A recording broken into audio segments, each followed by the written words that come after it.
thanks for all the viewers for joining in for another session of Global Market Outlook with Dr. Punita Kumar Sinha. Thanks, Punita, for taking out the time for doing this episode. I hope all your near ones and dear ones are doing fine in the second wave of COVID. A lot of things have changed since the time we last spoke about the markets. Obviously, the first one being that how perception of global investors change post the second wave in India. All of us are aware that we are going through a very difficult phase of second wave in India. So a lot of change has happened in the market. Well, thank you, Aditya, and thank you to all the viewers. Yes, it's actually a very grim time for the Indian health system and the people of India. So I think we were totally unprepared for this kind of vicious second wave. This is really worse than I think anyone had forecast. And at the moment, while you can see that the markets are shrugging off the health crises and the markets are dancing to their own tune. And at the moment, I guess the view is that this too shall pass, because what we've seen of COVID from other countries, particularly the US, that the second wave is typically worse than the first wave. And it does peak out at some point and then things start improving. So the expectation right now is that in India too, the second wave will eventually peak out and things will start normalizing. So while in the very short term, I would think that the investors are really worried about what this means for the Indian economy, but that's more of a short-term worry. I don't think this has altered dramatically any long-term forecasts for India, or the fact that investors will not invest in India. I think investors will invest in India. But the focus right now is to help India cope with this difficult situation. And if any investment is made right now, it's going to be made, by governments or by companies. It's more towards the immediate help that India needs to deal with this health crisis. But it's not going to really alter the foreign portfolio investors' view on India unless this phase and this wave doesn't subside and continues to keep rising and goes in a different trajectory than what we've seen in other countries. At the moment, I would say that that's not the hope. The hope is that things will stabilize. But in case India behaves differently, then we'll have to revisit. Do you think that we can have a nationwide lockdown, and is it the correct approach to have a nationwide lockdown in a country like India at this juncture? Well, I don't think even the US didn't really have a nationwide lockdown. Every state had its own advisories. And for instance, in December, California had a lockdown, but Massachusetts did not. So different states behave differently based on their own caseload. And we are seeing that, even within a country, different territories have different caseloads and different cycles of the wave. So for even in India, Maharashtra, as we've seen, has begun to plateau now, but Delhi is still surging. So different territories behave differently. So maybe local lockdowns and localized steps need to be taken. But of course, one thing is clear, that we do need a very strong investment in the healthcare sector. And because these kind of pandemics, if they were to happen, given our population, our capacity is just not there. And we are seeing shortages of medicine, we're seeing shortages of hospital beds, of key critical, raw materials, oxygen, etc. And all of that needs significant investment.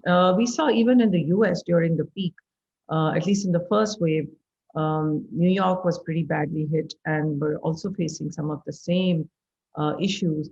But then the government really invested in ventilators. There were ventilators. The logistics that were set up to shift ventilators from one region to another as the different territories behave differently, began then to alleviate some of the problems.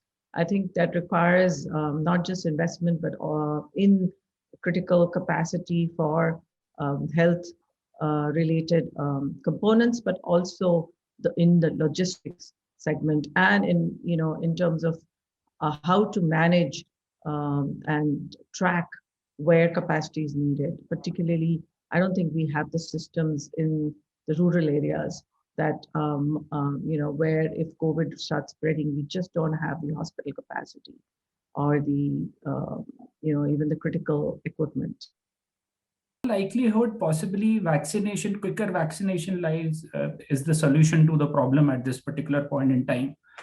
No, okay. The another thing that has been worrying a lot of people in the market of late, apart from the global liquidity push, has been the capital gain tax, which was recently introduced or talked about, by the Biden administration. So how should one read into this risk? Does it pose a real risk to the US markets in particular at this particular point in time? So first, let me address your question on vaccinations. And I think vaccinations are definitely helping. And again, seeing the example of the US, now things are beginning to open up as people are getting vaccinated. There have been over 200 million doses administered in the US of vaccinations and over 130 first doses. So a large part of the population, at least the vulnerable part of the population, is pretty much getting vaccinated, which helps the economic opening.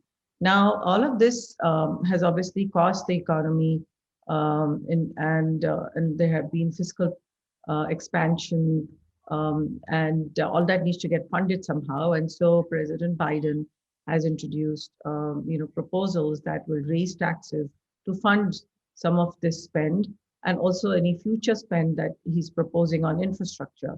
So the proposals are to invest in infrastructure, in sustainability, in water, in other long-term measures that would include improving and reducing carbon emissions, climate change, etc., and of course healthcare. Now all of that needs to get funded. Now the proposal is to raise corporate taxes. President Trump had lowered corporate taxes. And then the second major proposal is to raise capital gains tax, the long-term capital gains tax. Now that's important, and it's in stark contrast to what the Indian investors are always looking for. They're always looking in India for zero long-term capital gains tax. Whereas in the US, already the long-term capital gain tax works out effectively to more than 20% if you count the state and federal. And the proposal is to raise it to over 40%. Which is basically tying it to the income tax rates. So the highest level would be, over 40%. Now that, in my view, long-term is not good for attracting investments into equity markets, particularly long-term investment, because one of the reasons people give differential tax rates to long-term versus short-term is to promote longer-term investment and not just short-term trading. And if you reduce that benefit for long-term investors, then they will start looking for asset classes that do provide long-term capital gains benefits. And so I think investors who don't need to invest in the US would then invest in countries where the long-term capital gains tax is lower than what's in the US. And that could mean non-US investors putting money into non-US equities and jurisdictions and countries where the capital gains treatment is more favorable. So that's one thing that could work out negative for US equity markets longer term. And while this proposal is just in proposal form right now, it needs to get passed, and that could take some time. I think it definitely means that there will be a shift out of potentially equities. We could see some selling ahead of the introduction of the capital gains tax. So any long-term gains that people already have unrealized could start getting realized. So we could see some pressure on the markets in terms of selling pressure. And of course, all of that also filters into global markets in general. So we'll have to wait and see how this proposal is accepted and whether it does get the majority to pass in both the Senate and the House.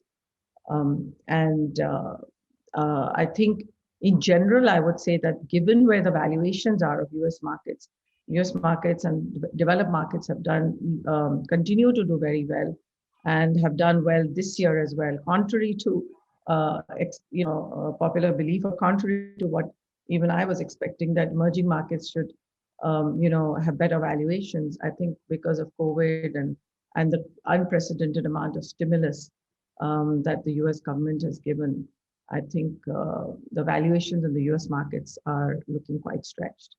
A very interesting take on that. Another, potential risk which has been flagged by many people, where there is a big debate going on between inflation and deflation at this particular point in time.